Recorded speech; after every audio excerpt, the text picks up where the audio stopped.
Ok, pessoal, estamos de volta à nossa disciplina de Química Fundamental e Instrumental e o assunto desta aula será funções inorgânicas. Então, vamos apresentar as principais funções inorgânicas, conceituá-las, né? E, basicamente, são ácidos, bases, sais e óxidos. Nós vamos defini-las, definir também a nomenclatura, características, sua classificação e aplicações.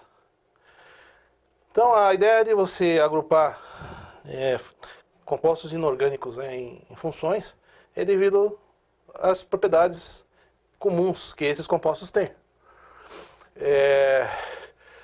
Propriedades associadas com propriedades funcionais. Por isso, o nome de função química. As funções podem ser ainda agrupadas em funções inorgânicas, que são as funções em compostos que não possuem cadeias carbônicas. Porque existem também funções orgânicas, álcools, aldeídos, cetonas, etc., que são funções características desses compostos. São 4 tipos principais de funções inorgânicas: ácidos, bases, sais e óxidos.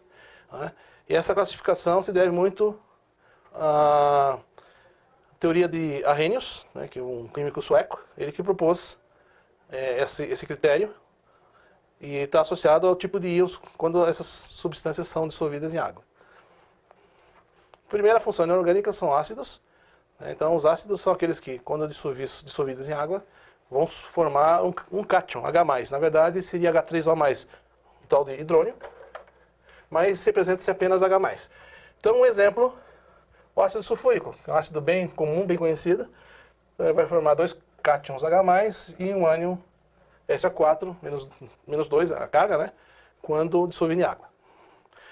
Aí nós temos a classificação em ácidos denominados hidrácidos, que não têm oxigênio, geralmente com terminação hídrico, por exemplo, o ácido cloro, HCl, ácido clorídrico, bromídrico, sulfídrico e assim por diante. E os oxiácidos já têm oxigênio em sua composição. Então existe uma denominação padrão, ácidos com pouco oxigênio, são os hipoclorosos, que tem menos um oxigênio em relação. O hipocloroso tem menos um oxigênio em relação ao ácido.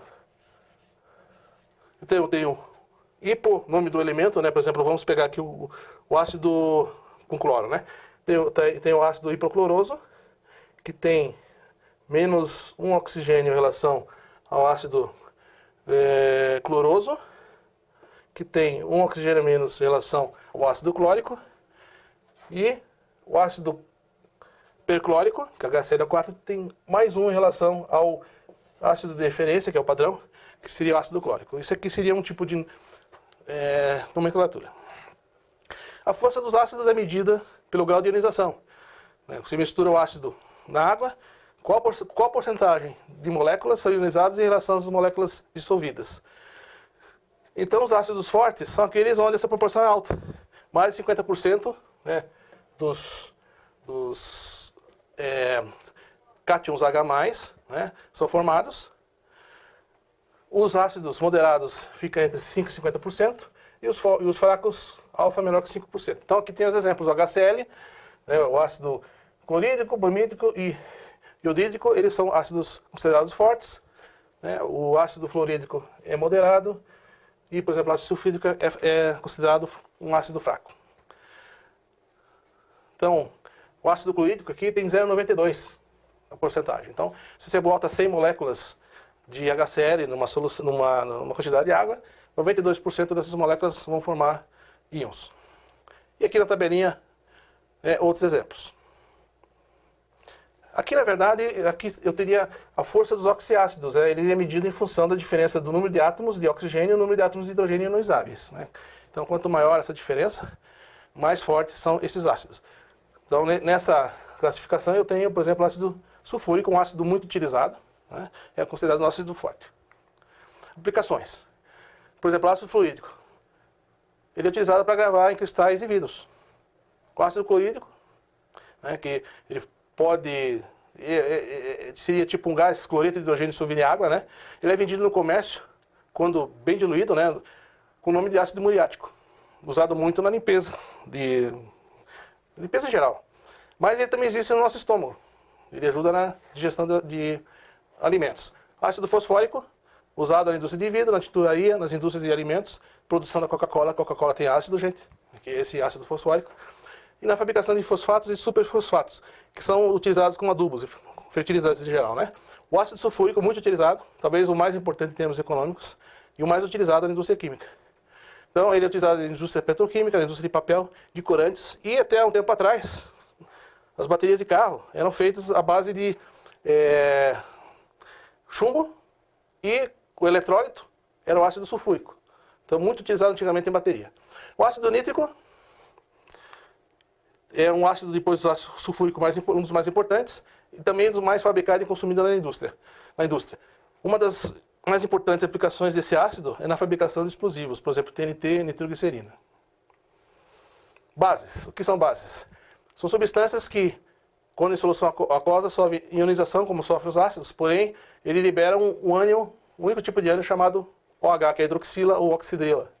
Então, exemplo, o hidróxido de sódio, quando dissolvido em água, forma cátion Na+, e a hidroxila OH-. A nomenclatura. Hidróxido de nome do cátion. Por exemplo, isso aqui é o hidróxido de sódio. Eu tenho hidróxido de cálcio também, que é uma dibase. Hidróxido de alumínio, que é uma tribase, e assim por diante. Hidróxido de sódio é uma monobase. Então, a solubilidade das bases, né, que vai indicar também a força das bases. Então, por exemplo, as bases de metais alcalinos são bastante solúveis, alcalinos terrosos pouco solúveis, e de outros metais praticamente não se dissolve em água. Existe uma base que não, a única base que não tem metal em sua fórmula é o hidróxido de amônio, esse carinha aqui. Existem metais alcalinos terrosos que são exceções, são considerados praticamente insolúveis. E justamente a força das bases está relacionada com a sua solubilidade, né? Quanto maior for a solubilidade de uma base, mais forte ela será. Tem maior dissociação, como mostra aqui a figura. As bases reagem tipicamente com ácidos, formando um sal, né, e água. Essa é uma reação típica. Então, quando se mistura cátion H+, com ânion H+, né, a formação do H2O, que é a água. Essa reação, quando você mistura um ácido com uma base, chama-se reação de neutralização. E o resultado, além de ser água, você também obtém um sal, né? Então também posso chamar esse processo de salificação. Uma das usos dessa reação de neutralização é quando você tem um problema de azia, né? Excesso de ácido clorídrico, HCl, fica aquele mal-estar, né? Comeu demais, etc, né? O que você faz para neutralizar isso? Você usa o leite de magnésio, né? Que é o hidróxido de magnésio. Né? Aquele doisinho estava errado, arrumei. Aplicações dos hidróxidos. O hidróxido de sódio é conhecido comercialmente como a tal da soda cáustica. Ela pode correr e destruir tecidos vivos, né? Então ela é muito utilizada em limpezas pesadas e em produtos para desentupir pias e ralos, desculpe. Então geralmente ela também sofre uma certa diluição, mesmo para esse uso. E para o manuseio, claro, você tem que usar luvas apropriadas. O hidróxido de cálcio é a cal hidratada ou apagada, né, aplicada principalmente em construções, preparação de argamassa, para assentar tijolos, né, etc. Também pode ser utilizado em inseticidas, fungicidas e tratamento de água de esgotos. Né. Hidróxido de magnésio, acabei de falar, é utilizado em antiácidos. Né. Também pode ser usado quando um pouquinho mais em excesso como laxante. O hidróxido de amônio, conhecido por amoníaco, muito utilizado na produção de ácido nítrico e produção de fertilizantes e também explosivos. Sais são é uma terceira função inorgânica. Então, é toda a substância que em solução aquosa, né, ele libera pelo menos um cátion diferente de H+, e um ânion diferente de OH, né, diferente de OH ou O2 menos. Então, por exemplo, sulfato de cálcio. Quando em água, eu vou ter o cátion cálcio mais e o ânion SO4 2 menos. A nomenclatura baseada no ácido de origem. Por exemplo, eu tenho aqui o HCl, né? Cátion Na+, então o NaCl é o cloreto de sódio. Se eu misturar o H2SO4 com uma base, por exemplo, hidróxido de cálcio, eu vou ter o sulfato de cálcio. Então está aqui. Eu pego esse nome aqui e acrescento conforme a quantidade aí de oxigênio, né, um sufixo adequado. Sulfato de cálcio, nitrito de alumínio. Então, esses aqui são apenas exemplos de nomenclatura, mas nós não vamos focar nisso, porque é muito extenso. Classificação de solubilidade. O sal pode ser neutro. Por exemplo, NaCl, o sulfato de bário. Pode ser ácido, quando ele tem, por exemplo, aqui o bicarbonato de sódio, eu tenho um Hzinho aqui. Pode ser básico, né, cloreto básico de cálcio. Ou pode ser misto. Esse aqui tem dois cátions, o sódio e o lítio. E também pode ser hidratado.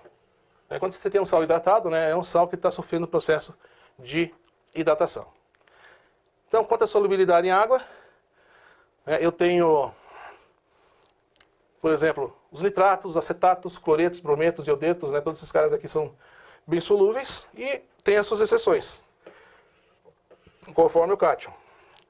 E aqui, como regra, os sulfetos, os carbonatos e os fosfatos são insolúveis, com exceção daqueles que têm como cátion esses carinhas aqui. Por exemplo, os metais alcalinos e amônio, né, quando formando fosfatos, eles são solúveis. Então, são as regrinhas que existem. Isso aí não se decora, você tem que consultar, porque a não ser que se use muito um determinado sal, você vai saber o tipo de solubilidade que ele tem. Aplicação: cloreto de sódio, NaCl, principal componente de sal de cozinha, usado na alimentação, né? E ele é também usado para conservação, né, de carnes, né? Então, o pessoal, quando não tem processo de refrigeração, taca sal na carne, em pescados, né? Porque ele conserva. E também é utilizado na medicina na fabricação de soro fisiológico. Fluoreto de sódio é usado como anticárie, inibe a desmineralização dos dentes e deixa ele menos suscetível a sofrer danos através do surgimento de cáries, né? O nitrato de sódio, conhecido como salitre, né, utilizado na fabricação de fertilizantes, né, quando transformado em nitrato de potássio, ele pode ser usado na fabricação da pólvora, né, que é um dos explosivos mais comuns. Carbonato de sódio, muito utilizado no tratamento de água de piscina, fabricação de sabões, né, sabões, está escrito ali, eu que não soube fazer a leitura correta, remédios, corantes, papéis, etc. Mas uma grande aplicação dele é a fabricação do vidro comum. E o bicarbonato de sódio, né, que é muito conhecido, NaHCO3, né, é utilizado também em antiácidos comerciais, na fabricação de espuma para extintores e também como fermento de pães e bolos. A última função inorgânica seriam os óxidos. São compostos binários, formados por dois elementos, sendo que o oxigênio é o mais eletronegativo entre eles, né? Então, os óxidos moleculares, né, que são formados por metais mais oxigênio, são denominados como óxido de alguma coisa. Por exemplo, o carbono, que tem 2 oxigênios de óxido. Eu tenho o heptóxido de cloro, ou seja, 7 oxigênios para 2 cloros. Óxidos iônicos, nome do elemento, óxido do nome do elemento. Então, óxido de cálcio, que é a cal virgem, óxido de ferro 3 e assim por diante. Então, eu tenho óxidos que são básicos, que na hora que se misturam com a água, formam uma base. Na hora que o óxido básico reage com ácido, forma um ácido, um sal e água, né? Por exemplo, óxido de sódio e óxido de bário. Ou um óxido ácido, que quando misturado com água forma um ácido, e quando reage com uma base forma também um sal. E os que são neutros, né? Por exemplo, CO2 e SO2. O SO2, quando bota na água, né, forma o ácido hipocloroso e pode sulfuroso, desculpe. E pode também, com um pouquinho mais, né, de ação, ele pode se transformar em ácido sulfúrico, né? Por isso que quando você tem emissões, indústrias que têm emissão de SO2, em regiões onde há chuva, muitos de vocês já ouviram falar da chuva ácida. Então, eles acabam surgindo, né, dessa combinação. Os óxidos neutros são covalentes, não formados por metais e não reagem com água ou ácido ou base. Então, o monóxido de carbono, de nitrogênio. E os óxidos anfóteros, né? se comportam como óxidos básicos na presença de ácido ou como óxidos ácidos na presença de uma base. Então, um dos exemplos é o óxido de flúor. Óxido de zinco e a alumina. A alumina, por sinal, ela é encontrada na bauxita, né? E é a matéria-prima para a fabricação de alumínio. Então, temos a classificação aqui dos óxidos, né? A magnetita e os arcãos são óxidos duplos ou mistos, né? Porque, na verdade, são combinações aí de dois elementos. Por exemplo, óxido de ferro 2, óxido de ferro 3, é um ímã natural, magnetita. Os arcão, óxido de chumbo e óxido de chumbo 3. Peróxido apresenta em sua estrutura o O2. Por exemplo, o mais comum, bem conhecido, é a água oxigenada, né, que é o H2O2, de uso comercial bastante extenso, e tem outros peróxidos, né, metal alcalino, alcalino terroso, né, geralmente formam, quando na água, formam na base uma água oxigenada, né, e quando colocado em ácidos, um sal e uma água oxigenada. Bom, tudo o que nós estamos falando aqui, nós estamos dando uma visão geral, mas para o nosso contexto, o mais interessante dessa apresentação são as aplicações de cada função inorgânica. Então, o óxido de cálcio, né, que é usada na preparação da argamassa, né, é chamado de cal viva ou virgem, se mistura na água, obtém lá hidróxido, cal hidratado, né, que é hidróxido de cálcio, e você consegue formar a argamassa. E também pode ser usada para diminuir a acidez, né, em solos ácidos. Dióxido de carbono, CO2, é muito utilizado em água mineral, para gaseificação de refrigerantes, né, também é conhecido como CO2 sólido, né, conhecido como gelo seco. E quando se usa, por exemplo, em apresentações, ele sublima, forma aquele vaporzinho típico, né, que usado como recurso cênico, né, em filmes de terror, shows de rock, etc. Peróxido de hidrogênio, água oxigenada. Então, essa aí tem bastante aplicações quando diluída, né, porque ela pura pode explodir, né. Tanto é que peróxido de hidrogênio também pode ser usado como propelente de foguete, né. Então, por isso que nós temos que usar diluído.